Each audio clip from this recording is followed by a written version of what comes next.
What's up, Disney fans? This is Morgan Strawn-Komnick. Fist ready to go for round one of Dan and I's March Disney Villain Madness.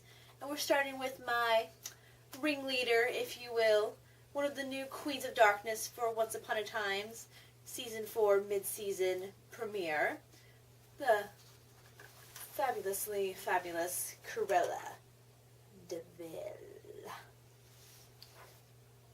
Now, what makes Cruella so bad? Well, that was a no-brainer for me, and that's why she's my number one choice. She kills puppies! She kills puppies. I don't even know why I have to explain this, Dan. I mean, that should give you enough evidence right there. She's a cruel person. She wants to skin puppies to make a coat just because it's unique. I don't get it. I mean, I love my animals. I have puppies. I have kitties. How many activists have... I don't... Whew, yeah, so my main point, she kills puppies. Or she's attempting to skin puppies for a coat. Her last name is De Ville. Put together makes devil. Wow, subtle. And her name is Cruella, which Disney even admits is a play on the word cruel. Cruel Devil is her name. Am I missing something here? Again, a pretty valid point. Now, actually, 101 Dalmatians, didn't know this till a few years ago when I did a Disney research class, is based on a book that was made not too long before the movie was in production. Walt Disney read the book, instantly fell in love with it, went to the author, and they were able to just make a negotiation. In the original book, though, Cruella is actually more cruel than in the Disney counterpart.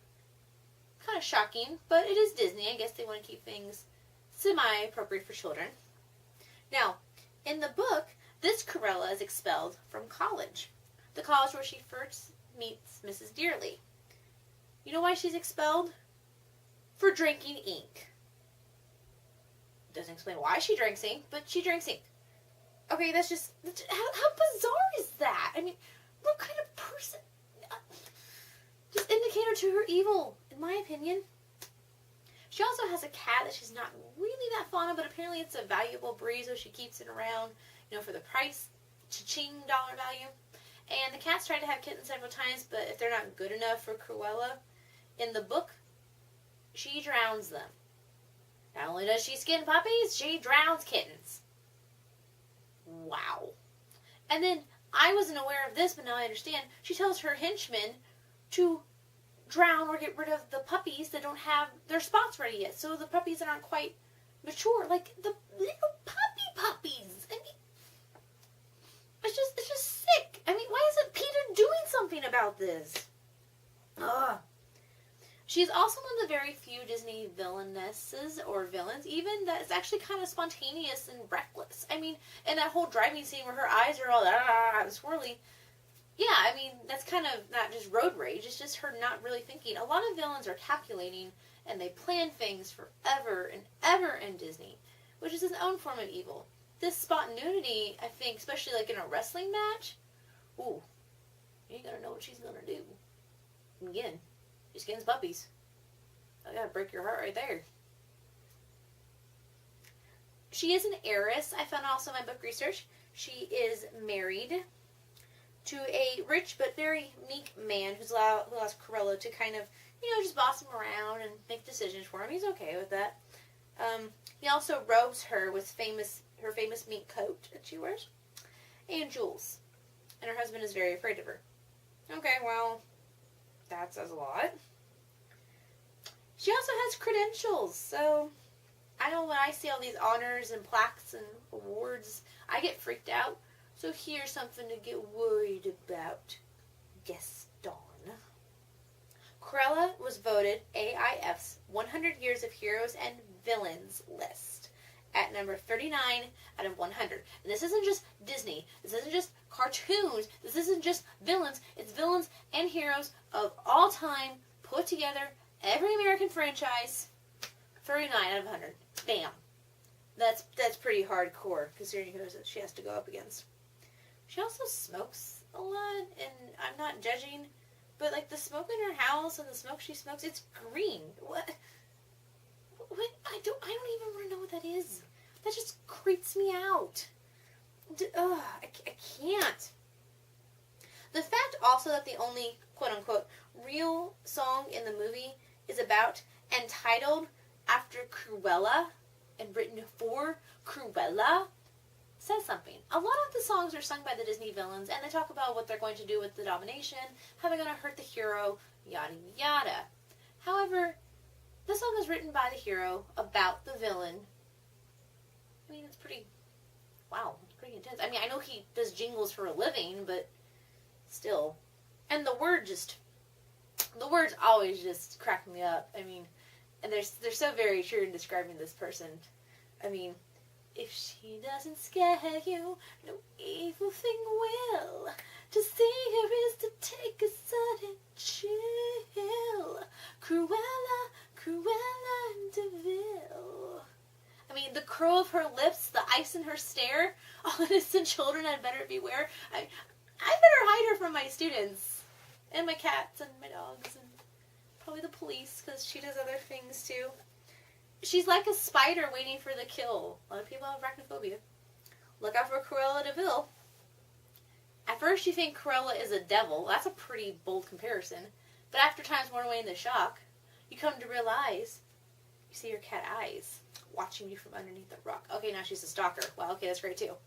She's a vampire bat, an inhuman beast. She ought to be locked up and never released. The world was such a wholesome place until Cruella De Ville.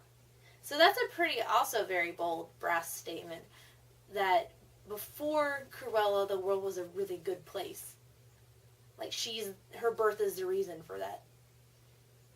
All the serious and bad things in the world. Yeah, that's a pretty big claim. I don't know if that's too far or not, because she's kind of the queen of my team. But for this fight, that's pretty intimidating. I mean, I would just be scared to know, is this song true? Are the rumors true about this chick? I don't know. I mean, amen. Amen to that. And what does Gaston have? He's got some muscles. He's got some henchmen. And yes, he's got the charm that can, dazzle the town. He can barely read. He's just a chauvinistic pig.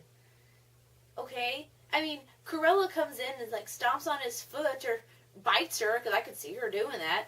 And he's like, oh my gosh, my muscles, my face. I can't do a Gaston impression. But he just freaks out or throws one of his henchmen at him or something. And the worst he does is, he takes the torches, he goes and hurts the beast, which is horrible, yes, but dear Lord, the beast is just in a depressed state. I mean, if the beast was normal, he could just rip Gaston apart. Cruella, being a very skinny woman with green smoke that I don't know what it does. I guess it could poison you. And she could just, release the puppies on him. Of course, she'd go get them later. And just her cruelty and her legend in general would be enough, to intimidate anybody in the ring, especially Gaston. So Gaston, I know you have a whole song about you in the pub and all that, but the only line that really suits you is looking so down in the dumps. Yeah, because you're going to look down in the dumps when Cruella is through with you. And that is why Cruella De Ville from my team should win round 1 in Dan Wright and I's Disney March Villain Madness. If you guys want to vote for Cruella, make sure you click the link below with the poll. Vote for Cruella. You guys have a few days to do that, and then we'll work on to round 2. And remember, she watches you from underneath the rock. Apparently she's really into vampires. Yeah, I mean, come on. Somebody, seriously, call PETA. Puppies, kitties, Cruella. She's going to win this thing for us. Alright, see you guys for round 2. Bye.